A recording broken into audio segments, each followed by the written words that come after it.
Hello, everybody, and welcome back to the Latino Vote podcast, where you come for the headshots, but you stay for the accents.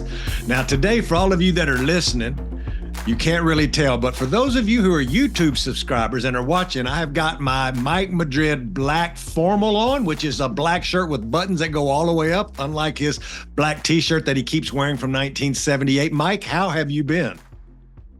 That's the Mike Madrid tuxedo for those of you that are not informed. So I appreciate that. It is formal wear. A little black on black action here. Chuck, that's actually formal wear. He had some big high-priced meetings he had to go attend. And I was complaining earlier that I had to put on real clothes, y'all. Yeah. So it's great. Look, great to be with you guys. Got a great guest today that you're going to introduce in just a second, but man, there's already a lot tumbling down. This is being recorded the day after the special election, the New York 3 special election, where we lost your favorite Latino member of Congress, George Santos. Oh, pour one out for poor George. Pour one out for George. Gonna miss having him in caucus meetings, I would imagine.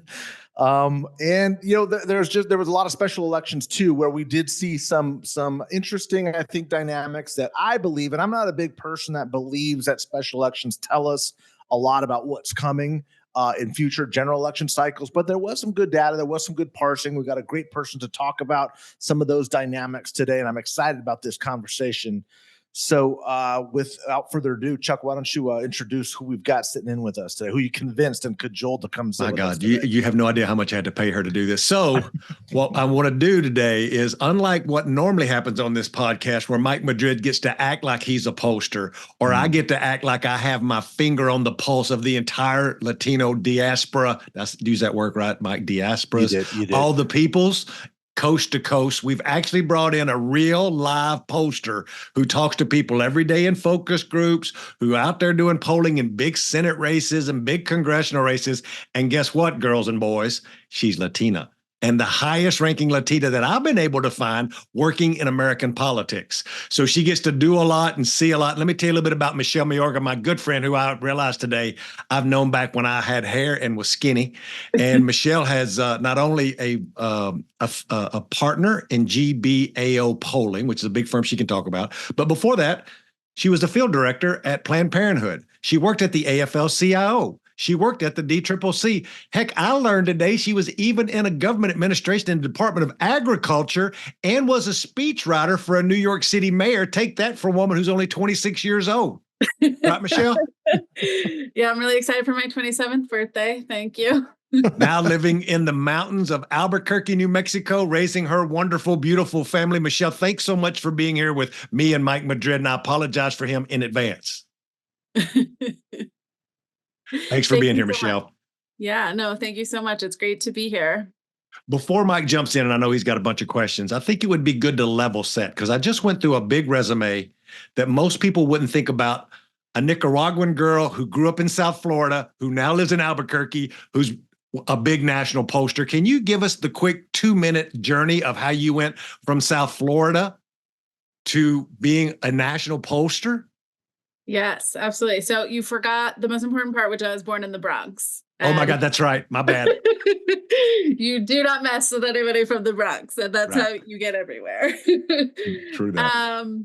No, but to talk a little bit about sort of my journey, I was raised by a single mom. She was a school teacher. And you'll be shocked to hear this, but we do not pay school teachers enough, and certainly didn't when I was growing up. And, you know, I had a front row seat to watching her work multiple jobs and, you know, take an extra class and, you know, all to raise my brother and I. And I knew, you know, it was very motivating for me in a lot of ways, and inspiring. And, so I knew I wanted to make sure that my mother's whole thing was, you have to go to college, go to college, get your degree. And I knew that is what I wanted to do. And I thought that I was going to major in art history and work in a museum, and it's so close. No, I strayed pretty far from that. I started working on campaigns actually before I actually, before I could vote, I was volunteering on campaigns for volunteer hours for high school, and thought that, like, okay, like that's fun. I'm gonna go to college and do something else. But I got there and I sort of got the bug, I think, and started helping out on elections there at school, and changed my major and never looked back. Pretty much. And I will say that I think that the hardest part was I had no idea what to do, who to talk to. I didn't have any like contacts. I didn't know anybody who worked in in politics or campaigns.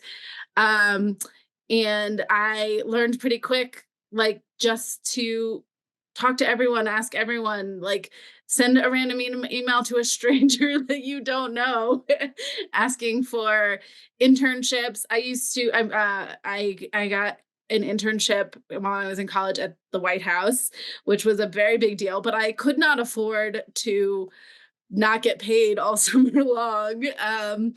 So I shortened the time of the internship and I worked half the summer, and then I spent that money like living and working in DC for the second half of the summer. Um, and so yeah, I had to sort of that was the single mom creative making money work situation there. And yeah, and I just kept doing it, and here I am today still doing it. It's like a bad disease you never can quite get rid of, right? It's just something once you Mike catch knows it's about gonna catching last. diseases, but go ahead, Mike. I do, and I was also going to say, it's really that's an inspiring story because Chuck keeps bugging me for an internship, and I keep telling him no. But if he does save up enough and can kind of work for us for free, which is kind of what we value some of his opinions at anyway, I think we're going to be in a good spot. This is the So, last Chuck, season I thank you do for that. this for free. It's the last season. I probably have some tips for you if you need them, Chuck. We could work. Okay. Michelle, talk.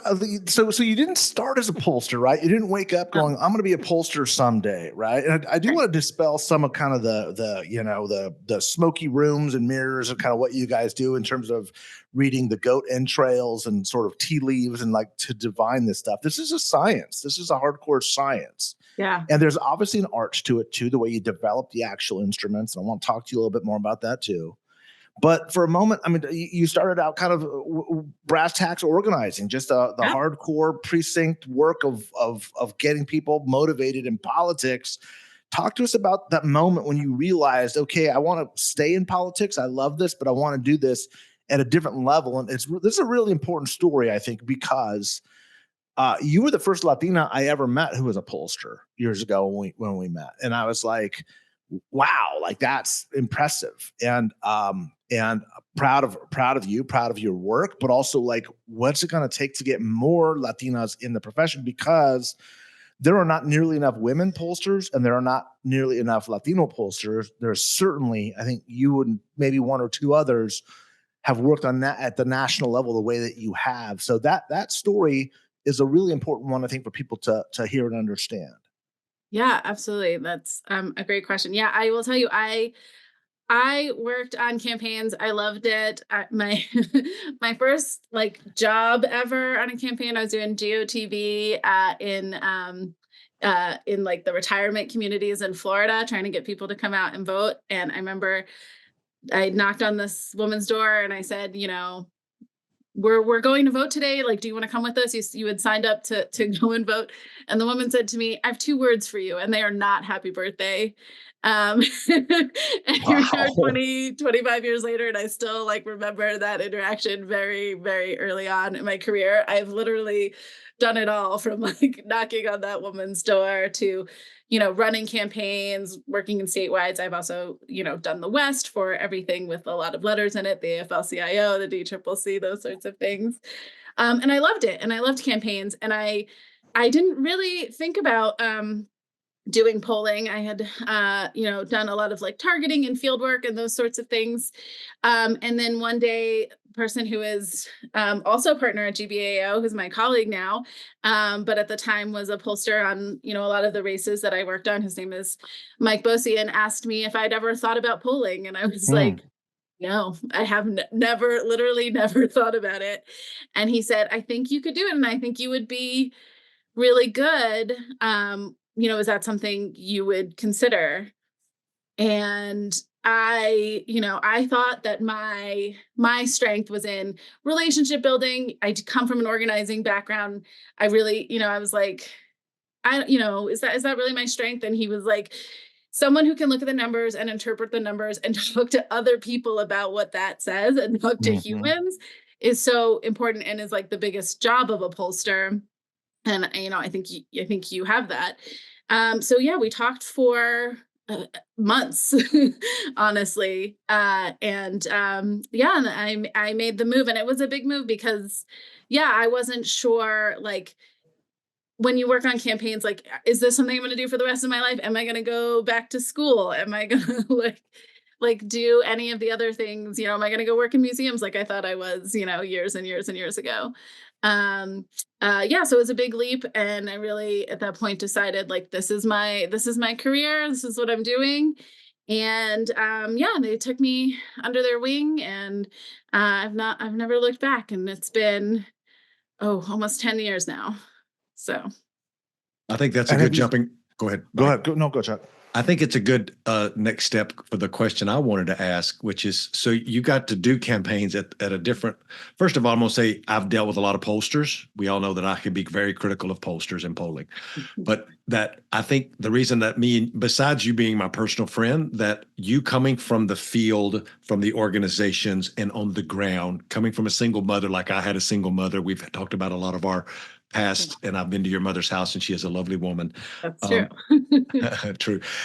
What have you seen now that you understand your unique role of being somebody who's seen all the different ways campaigns work in 10 years? What's the biggest change you've seen in polling from the day you started doing polling till today? Yeah, I think the biggest change is, like, especially when it comes to Latino polling, that's something that I specialize in. And I think that there is a much more of a willingness to understand Latinos. I would say, when I was sort of coming up in campaigns, it was Latinos or Democrats. We're going to just go and GOTV Latino communities because they're all voting for us, and, like, let's just get them out to vote, and great. And I think there is a much more nuanced understanding today of Latinos, and the idea of them not being a monolith is, like, breaking through. So like, good job, everybody. And we see that in a lot of ways. So people are much more willing to do an oversample of Latinos, right? To make sure that we have a big enough sample to actually look at Latinos. We do multimodal surveys. I think just about every survey we do at this point is multimodal, because we're trying to get. You want to explain to people that are Mike's friends what multimodal is? Multimodal is, so for many, many years, the gold standard in polling was live phone calls, right? So you would have a live caller call and ask the people the questions, record the answers, and we still do that.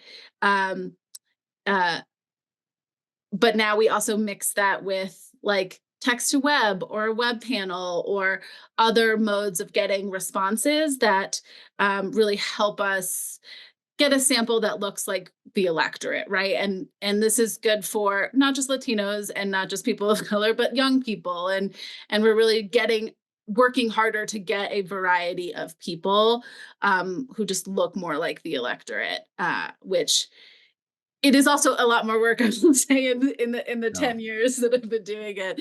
It's we've put a lot more on our plates also. It's a lot harder to get those respondents to respond to you with where they live, right? And what I mean by where they live is which technology platforms they're engaging in to actually capture those voices. Right. And let's explore that just a little bit more, because I think people really do need to understand this, is because you hear it, especially on the internet, and we know how true the internet is. But all these people saying, well, you can't really capture, young people on landlines. And I'm like, I didn't even know landlines existed. Like, pollsters have accommodated that. And so when you're talking about multimodal, as long as you're getting a representative sample, does it matter whether they're responding to you online on their phone or on a cell phone call or on a different text panel. Does that matter, or does all that matter as long as you get that respondent from somebody who's 18 to 24 years old? Yeah, I mean, it matters in that, you're getting different responses from different places. So it matters in that you're sort of diversifying, but it also is something you have to keep very close track of. And this is like what I said, like a lot of time doing that. Maybe people don't see me up at midnight, making sure that our respondents, look a certain way because, for example, an online panel, there are some that use, people who sign up, and people who sign up tend to have more college degrees, right? And so you get a very educated Latino sample, which is not representative of the whole, right? And so constantly checking the responses to make sure that we've got something that is looking like the people. So can you talk a little bit about, you do a lot of focus groups, and I've done focus groups with you. And I think that because, again, going back to your field experience, I think makes you a good moderator of focus groups. I love focus groups because they're real people talking to you. When I can listen to them, it's much better for me. So tell folks how you use a focus group, and then how you use polling, and then how you work those together. Sure. When you're working for a campaign. Yes. So focus groups are great because you do hear people, voters, in their own words, saying what they believe about an issue or candidate or, whatever it may be, their lives in general, their financial situations. And, hearing that from people, I think is just, there's nothing like it. And there's nothing better in terms of understanding, right? And I think it's just super helpful. The other thing is that you can see people's reactions, right? There's like a physical reaction when you bring something up or you show them a candidate, right? Like there's body language also that you can sort of see and get a reaction. So maybe they're saying one thing, but their body language is saying another, right? And sort of you're more able to understand those nuances that you're not going to get in a survey, even though a survey is more quantitative and is something that you can, take to the bank a little bit more than the qualitative room of 10 people talking. But you can really use, your learnings from a focus group to really craft and shape a message. And I think it's very important because you always want to be reflecting real people and things that real people say and understand. And there's no better way to do that. I want to explore my favorite topic here, which is this rightward shift of Hispanic voters. Oh, Jesus Christ. I thought we could get through one podcast without. Almost got through. Almost made it, Chuck. But nope, There we go. I'm going to sneak it in there. He brings us right back. The reason is because I have, been ringing the alarm bells ever since the 2016 cycle, where we started to see the edgings of this shift, and then the 2020 cycle and the huge turnout drop in the 2014 midterms. This is not a new thing, but it's like there's culturally in the Democratic Party, there are those pollsters and folks who are saying for years, they're saying, it's not happening. It's not happening. It's a methodological problem. Like, don't look at it. Just stick your head in the ground and pretend like it's not there. Now there's kind of like this, well, it's happening, but it's not for the reasons that everybody thinks it is, or this is really, this is overblown.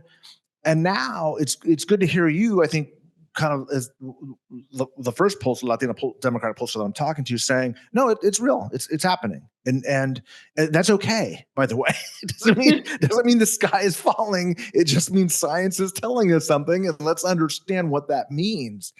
Can you talk about one, what do you think is happening with that? And maybe it's one thing, maybe it's a bunch of things from your perspective.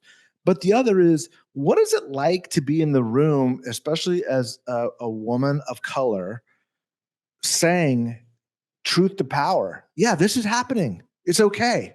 Here, let's figure this out. Because I know you've been in those discussions, right? Where people are saying, no, I've heard it was like the methodologies messed up and there's these over samples or under samples, and this isn't happening when it's clearly been happening for a while now. It's not like one cycle or two cycles, like there's a trend line. What is that like as a woman of color to sit in the room and have to say, I'll be the truth teller here. Here's what's going on. Yeah, that is a great question. It is, it's an interesting situation to be in because I do feel like I was like screaming into the void about like gender differences, especially in Latinos. Like this is, back your 2018, 2020 Latino polling. And I have even sat in a room, I think, Chuck, you were in this room full of Latinos where I had to like raise my hand at at a polling discussion and say, okay, but like, what is the difference between men and women in this poll? Because we were just looking at it, universally at everybody. And there are stark differences. And that is not to say that like, Democrats are not winning Latinos; they are still winning Latinos. But there is a shift in and what we see amongst Latinos, and I think the main understanding that I think people need to have is that they're very open-minded, I would say, right? Like we do see a lot of shift. They are making up their minds in every election, and they do tend to end up with Democrats. But like we need to be talking to them. We need to be making sure they understand, where we are on the issues that they care about, because they're figuring it out. They're making up their minds, and that we do see a lot of softness and a lot of ability to shift. And that is true, sort of no matter what. And they sort of like end in one place or another. It's true whether the candidate is Latino or not. They are really sort of taking everything in, and they tend to sort of break a little late or break a little later, but they're not dyed in the wool any party for the most part. And that's not to say that those people don't exist. I'm sitting right here, but there's a significant number that is like taking each election as it comes and making decisions. Thinking about that, and I think it's important for folks to know that Michelle's firm, where she has lots of other partners at GBAO, was named Pollster of the Year by the American Association of Political Consultants in the last time we all got together. That's a nonpartisan Democrats and Republicans. And I think a big part of that was they were the polling firm for a lot of big races, including Fetterman in Pennsylvania, Warnock in Georgia. Like I tell y'all that not to validate my sister, but to validate their firm and how big a deal it is for them to be on the show, because she gets to see things that me and Mike never will see behind the curtain, what they call the private polling that people never release, right? And so there's no bullshitting that polling. And Michelle, yes, it's our podcast, so we can cuss if we want to. I gave up cursing for Lent, so I'm going to try hard not to. Okay, good. I respect that. That's my favorite, sacrifice his favorite for one. Lent is stopping cussing. Yeah. When you see all of this polling, I'm gonna give Mike here a freebie and ask the question for him, which is, not all polling is equal. The New York Times is a different poll than the Siena, than this one, than that one, right? There's Republican pollsters, there's Democratic pollsters that are trying to guide you down a certain path as we get closer to the election. But leaving all that to the side, I'm not talking about that. Yeah. I want you to explain to our listeners who are nerds, who are lovely nerds, who are reporter nerds, but who need to understand from you, who is the best person we'll have on this show, because we have mainly reporters on this show, to talk about what makes a good poll that is talking to Latinos instead of just a poll that may include some Latinos. What do you look at for a poll for you to go, oh, this was done right? This is probably a pretty decent reflection of these Latinos in this state or nationally, but just kind of talk about, as a practitioner, what you look at to decide if it's really a good reflection of our electorate, Latino specifically. Yeah. So like what's in a questionnaire? Like was it done in Spanish? Was it done in English? How big was the sample? Is it likely voters? Is it registered voters? Is it just 100 oversample in a 3,000 person poll? Like those things, which of those do you look for?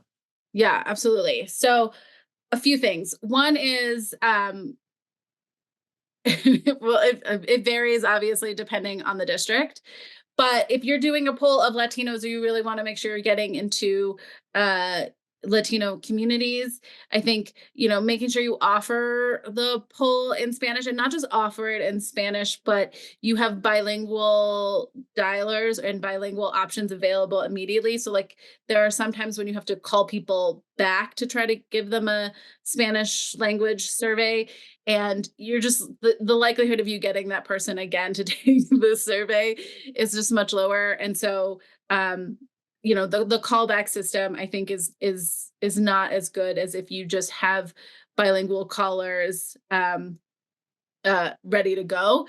And that takes, let me tell you, some work on your pollster's part to make sure that you have enough bilingual dialers calling the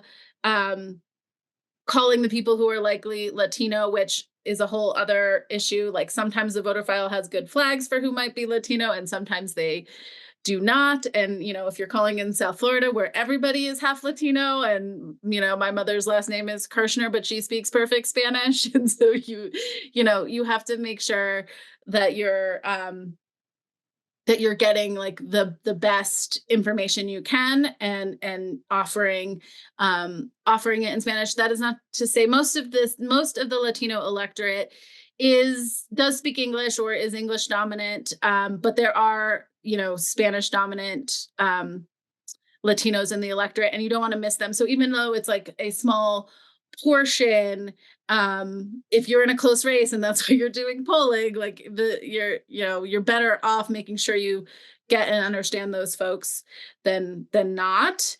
I will also say translating. So a lot of times, you write the questionnaire in English and then they translate it into Spanish. And a lot of times you hear it and you can tell that was a survey written in English and translated into Spanish, right? Mm-hmm. And so to the extent that you can have messages or have something that sounds like it was written in Spanish for a Spanish speaking audience, I think is helpful. I think that's true across the board. I think that's true for TV and stuff, which I don't do. But, if your TV ad sounds like something that was written in English but is in Spanish, it's not bad. It's just not as good as if it sounds like it's coming, from a whole place in Spanish. So, I think that those are some of the big things I look for. And then also, like, what is your Latino sample size? Are we talking about, a 75, a sample of like 75 Latinos, in which case, great, like, thank you for doing it, but maybe you should have oversampled a little bit and things like that. So I think just making sure, that they've sort of thought through all of the different pieces is really important. And there are a lot of pieces. So Michelle, if you were hired to do a national survey of Latinos, thousand sample size, Yeah. which is ample to gauge public opinion. Was that fair to say? Yeah. What percentage would be to be statistically valid, methodologically valid, to accurately portray how the vote's going to come out? Obviously, we're talking to just registered voters here, maybe even a tighter screen to do a likelier voter. How many of those interviews would you do in Spanish? What percent nationally? National. It depends. So I'm glad you brought up the like registered voters versus the likely voters. I am a big believer, particularly with Latinos, because I think turnout is a big variable with Latino.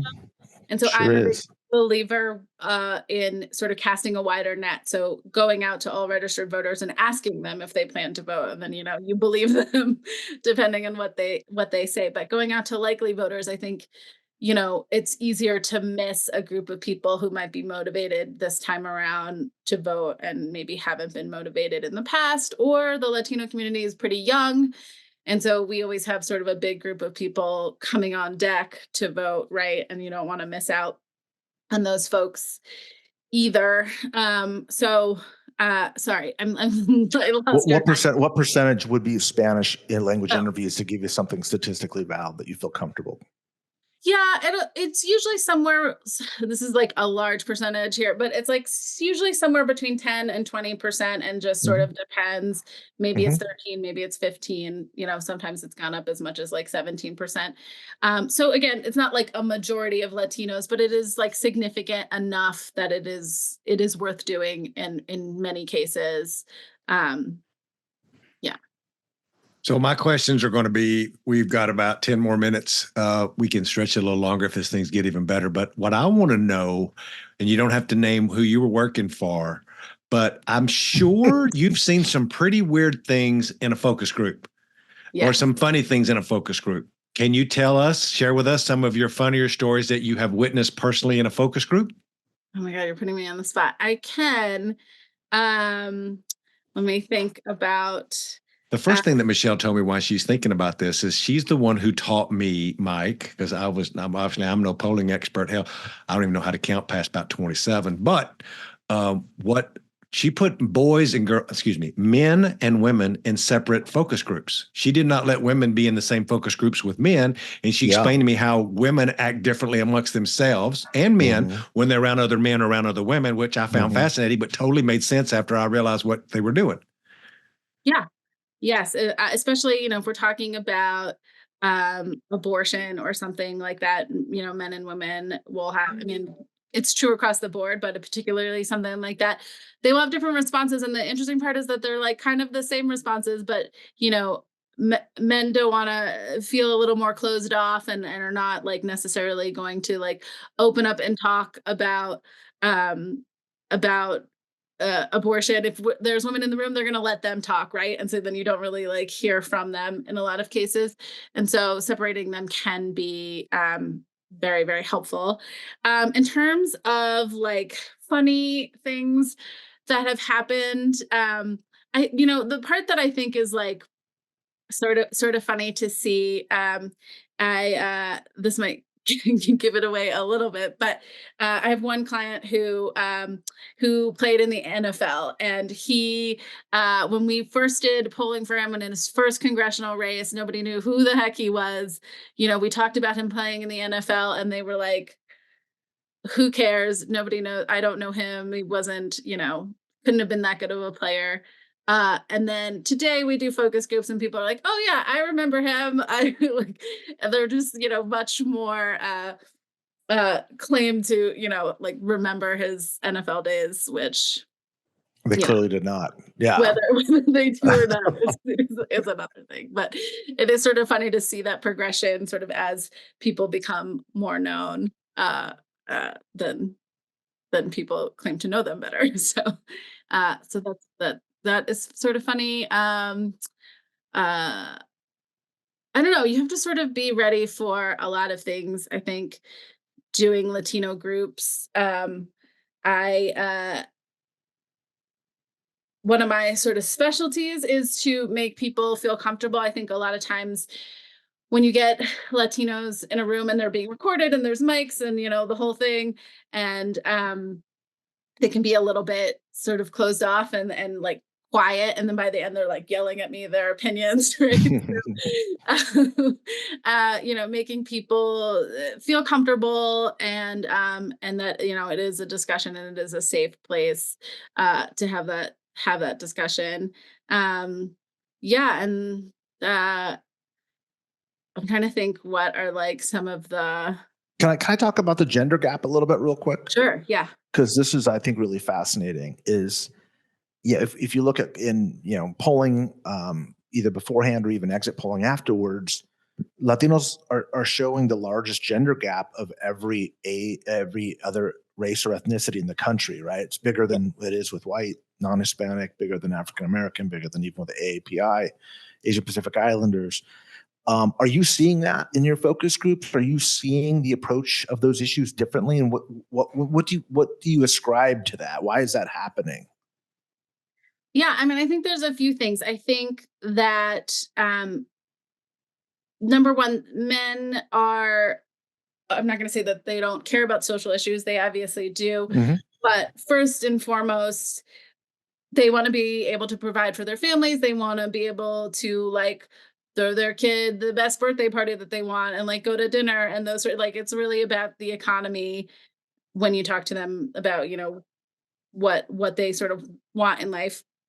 And women are like much more not focused. I mean, it's not that they don't care about the economy, but think about the social issues much more. Having their rights taken away is just like pisses them off a little bit more. And so they do kind of come down on a more democratic side, whereas men are on the economy a little bit more open to Republicans. And that's just kind of the way the cookie crumbles. The other part that I think is really interesting is we've done some focus groups with Latinas, particularly Latinas like over 55, like close to retirement age. They are often in these multi-generational like family homes, right? And so they're taking care of their mother and they're still taking care of their children, right? Like their children are probably still living at home and they feel very, very stuck in the middle. And that for them is not as much an economic issue, but having somebody in office who sort of like understands the like, you take care of everybody, like you take care of somebody older than you take care of somebody younger than you, and you make the house run. And, Democrats just do have more sort of women in office. And I think you've seen over the years, ads from women to, talking about all the things that they do, like getting their kids off to school and being in Congress or whatever. And, I think there is that undercurrent there that Latinas are feeling, and they feel unseen in that way. Me and Mike talk a lot about representation, and Mike's had his own struggles, and I won't talk to Mike about what he saw in the Republican Party, and I wasn't going down a path he thought I was there, but he has had struggles in the Republican Party. I've had struggles in the Democratic Party, and that's just because that's where we were working. That's where we believe we were doing the best good. And being in a room when you're the only brown person there is a particular challenge when they look to you to want to know the answers to all the questions, if they ask you what you think at all. Oh, yeah. And I think that's a big part of what, why you're so special to us and to me, is because there's very few women in that space as well, not to matter women of color, not to mention a Latina. And I think that this is there's a lot of Latinas, there's a lot of young folks who listen to this podcast. And I was just listening. There was Mike. I went to an event yesterday, and I know a woman pulled me to the side again. She's like, "I'm glad the podcast is back. I can't, it's awesome. Appreciate you." But Michelle, this is your opportunity to kind of talk to all the young women out there, mainly Latinas, listening to this podcast about, if you could go back and give yourself advice 20 years ago when me and you were kids, like what's that advice you give to that young Latina who cares like you, who's doing campaigns, who is trying to figure out if this is what they want to do long-term or not long-term. They're maybe not listened to. They're not asked their opinion a lot, maybe either because they're a woman or a minority or whatever you want to say. But, I could write a book about what I'd have told myself 20 years ago. But I'm just curious what you would have to say to the young women that are listening. Yeah. I mean, I will say one of the number one things that gets asked of me is to like speak up more in meetings. And I'm like, wait, what? You want me to talk in the meeting? Like that's not been my experience until now, honestly. So that is a very interesting transition and growth for me. But in terms of like what I would go back and tell myself or tell young people is, if you love it, do it. Keep your eyes and ears open, listen, learn. Like you have so much to give. And that may not be seen as early as you want it to be. But it will be. And, no one's gonna hand it to you. So get out there and take it. And if there's not a roadmap, make the roadmap. Sister, so proud of you and your work. It's great, especially for old war horses like Chuck and I. When he's saying 20 years ago, we were still old guys 20 years ago. At least I was. Chuck's a little bit younger than I am. Oh my God. We want to thank you for your work. Thank you for your voice. and for the future mentoring that you will be doing, because my hope is there will be a lot of Latinos getting into the space. There are not enough female women pollsters in the first place. There just aren't. Yes. And there aren't enough Latino pollsters. I mean, candidly, there just aren't. And to have both, to bring that perspective, Latinos are the future. They are driving the electorate in a way, no disrespect to Black women. They've obviously been the backbone of the Democratic Party. Latinos are very, different, and the numbers are just exploding. And our college graduation rates amongst our women are exploding. And I think one of the key differences in our community, Latinas have always been looked to for leadership socially, economically, politically, culturally. There is this, machismo strain that's out there. There's no question. But when you look at the gender balance of Hispanics, Latinos in state legislatures, California, there's more women than men. Yeah. Texas, it's like 45-55. New Jersey, it's like 80% women, like crazy numbers. And that is a part of our culture across country of origin. And it is very unique. I like to tell people, Latinos have accomplished in one generation what white women in California have not been able to do since suffrage, which is gender balance in our legislature. And there's a cultural reason for that. And if you're not talking to an expert that understands these voters, we know that where the woman head of household in a Latino household is civically engaged, the rest of the house is going to vote because she's going to drag her man to vote and her boys to vote. Chancla at you until you do it. And throw that chancla as hard and fast as you can to get your ass off the couch and go vote. And that's just the way our communities have built and structured themselves. So proud of you. So proud of your work. I've met you, years ago, but it's great to see that you're doing better professionally than so many. And it's because I think you're bringing this very unique, important, powerful perspective. And I really, really appreciate you spending some time with us this morning to give us some of your insight. Thank and you. The last, sorry. I just no, want you to go. plug, just going off of what you just said for GBAO. I want to say something I'm really, really proud of. There is one, we have 2 Latina partners at GBAO, which is very, very exciting. And guess who they put in charge of hiring? It's both of us. And we've been working very, very hard to diversify GBAO and really bring young people up. And we've been very successful. And so, I guess the other thing I would say in terms of advice is like, find the right people, find the people who are going to invest in you, and they're out there. So. Who's the other Latina partner? Anna. Awesome. That's great. Yeah. If you have to choose, this is the last question. We like to go out with a little bit of a lighter note. Selena or Bad Bunny? Oh, Selena all day. Come on. Are you kidding? All day. And then the last one is when you get in your car to go pick up your son at school, what comes on the radio? Oh, so many things. Probably country music. Boom. None of that makes sense to the viewers. Born in New York, raised in Florida, in South Miami. Mm-hmm. That's beautiful. That's the beauty of it. It's as equally like maybe Gloria Estefan also, that's a often on in my car. So, it depends if it's a Miami Sound Machine day or a, country day. And a hockey mom too. You're a hockey mom in New Mexico too. I love this. Yeah. Hockey mom in New Mexico. We may have just created our own focus group here for everybody who wants to call the Latino a monolith vote, where we've talked about country music, hockey mom. Her son is a prolific hockey player. Talk about Bronx, New York, South Florida, Sacramento, which is the armpit of California, or Washington, D.C. We have all hit all the hot spots. But anyway, look. Don't try to find me in a poll. You won't see me there. Michelle, sister, I say that every day when I'm out hunting and fishing and wearing a stupid cowboy hat. Anyway, thank all of you for tuning in this week to the Latino Vote podcast. Thank to our sister, Michelle Mayorga, for coming on. Thanks for Mike Madrid for satelliting in from the south of France or wherever he is today. And don't forget to subscribe. Don't forget to like it. Don't forget to share it with your friends. Don't forget to tell everybody how you like to hear the sound of my sweet, buttery voice over that thing that comes out of Mike Madrid's face. Thank y'all for coming in today, and we'll see you on the next time.